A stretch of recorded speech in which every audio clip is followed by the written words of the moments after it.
নিয়ামতপুরে নিষিদ্ধ ঘোষিত আওয়ামী লীগ নেতার লাঠির আঘাতে জখম মিনিয়ারা বেগম, থানায় অভিযোগ। এস.আর. শাকিল, নিয়ামতপুর, নওগাঁ প্রতিনিধি। নওগাঁর নিয়ামতপুরে নিষিদ্ধ ঘোষিত আওয়ামী লীগ নেতা কাঁঠাল নামানোকে কেন্দ্র করে এক অসহায় পরিবারের উপর শারীরিক নির্যাতনের অভিযোগ পাওয়া গেছে। ঘটনাটি ঘটেছে উপজেলার পারোইল ইউনিয়নের সাতঘরা গ্রামে। সরেজমিনে গিয়ে দেখা যায়, আফসার আলীর স্ত্রী মিনিয়ারা বেগম এর উপর ওই গ্রামের মৃত নজরুল ইসলামের ছেলে সোহেল রানা ও তার স্ত্রী নার্গিস বেগম কাঁঠাল নামানোকে কেন্দ্র করে কিল, ঘুষি ও লাঠি দিয়ে মারধর করে জখম করেন। এ বিষয়ে মিনিয়ারা বেগম বলেন, আমার গ্রাম সাতঘরা হলো, আমাদের এখানে একটা খাস জায়গার উপরে একটা কাঁঠালের গাছ আছে। সেই গাছের কাঁঠাল ওরাও খায়, আমরাও খাই।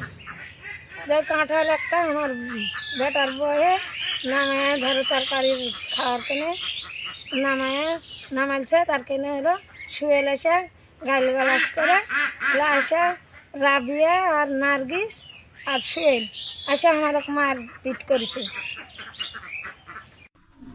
নিয়ামতপুর থানার অফিসার ইনচার্জ হাবিবুর রহমান বলেন, এই বিষয়ে লিখিত অভিযোগ পেয়েছি, তদন্ত সাপেক্ষে আইনগত ব্যবস্থা নেওয়া হবে।